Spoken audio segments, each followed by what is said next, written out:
싶은데 투자하기가 겁나서 열심히 저축만 하셨다고요? 자, 이번 시간에는 투자에 대한 오해를 없애고 건강하게 투자하는 방법에 대해서 살펴보도록 하겠습니다. 먼저 혼동되는 세 가지 개념인 저축과 투자, 그리고 투기를 구분을 해볼까요? 여러분은 저축, 투자, 투기를 정확히 구분하실 수 있으신가요? 이를 구분하기 위해서는 금융상품의 분류 체계에 대해 알아야 합니다. 금융상품은 원금 손실 가능성에 따라 금융투자상품과 비금융투자상품으로 분류하는데요. 비금융투자상품은 확정 금리가 보장되는 저축상품이며 금융투자상품은 원금을 초과해 손실 가능성이 있느냐 없느냐에 따라 증권상품과 파생상품으로 분류합니다. 즉 저축은 비금융투자상품, 투자는 금융투자상품이라 할 수 있죠. 따라서 저축, 투자, 투기는 다음과 같이 정의할 수 있습니다. 저축은 원금 손실 가능성이 없으며 수익은 적지만 확정금리이기 때문에 예측할 수 있죠. 반면 투자는 원금 손실 가능성이 있으며 가격 변동에 따라 매매 차익이 있을 수 있으므로 중장기 재무 목표 달성에 적합합니다. 또한 기대 수익률은 경제 상황에 따라 기대해야 합니다. 그리고 투기는 단기간 내 많은 돈을 벌 수 있지만 큰 실패도 뒤따르죠. 이 중 여러분이 하려는 건 투자여야 합니다. 투자의 합리적 기대 수익률은 한 나라의 경제 성장률과 물가 상승률에 기반합니다. 그 이상을 매우 초과하는 알파를 기대하기 어려우므로 경제, 금융 환경에 따라 기대 수익은 달라져야 하는데요.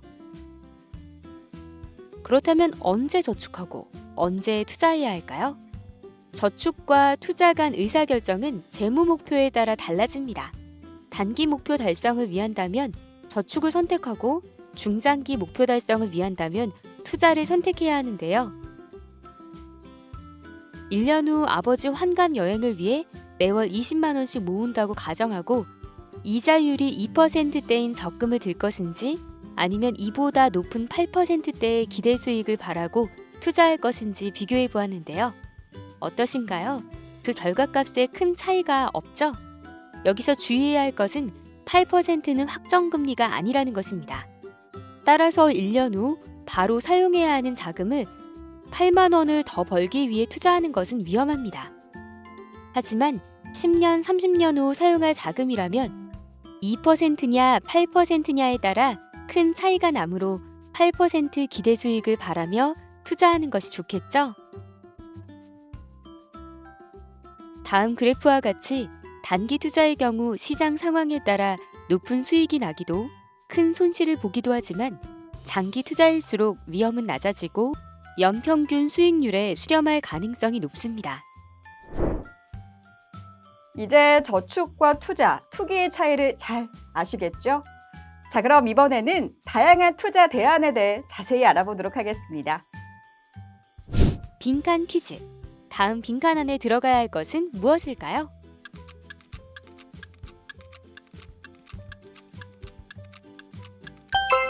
답은 가격입니다. 투자 대상의 가격은 변합니다. 달러, 부동산, 펀드, 채권, 주식 등 모두 가격이 변하는 투자 대상들인데요. 부동산의 경우 목돈이 있어야 투자가 가능하며 사고 팔거나 보유할 때 모두 세금 부담이 높은 자산이죠. 채권의 경우 이자 소득과 가격 변동에 의한 매매 차익을 추구할 수 있습니다. 보유 기간 동안 확정금리의 이자가 나오고 가격이 오르면 팔아서 시세 차익을 얻을 수 있는데요. 채권은 발행 주체에 따라 국채, 지방채, 회사채, 특수채, 금융채로 구분할 수 있습니다.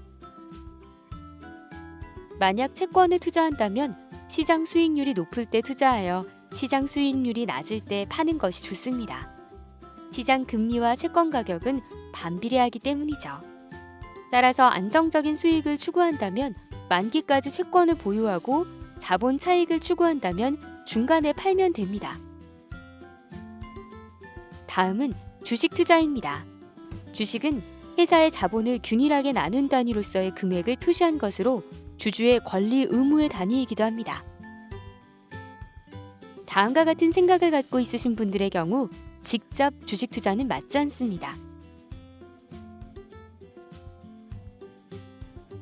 또한 직접 주식 투자는 종목 선정, 정기 및 장기 투자 등의 이유로 어렵게 느껴질 수 있는데요.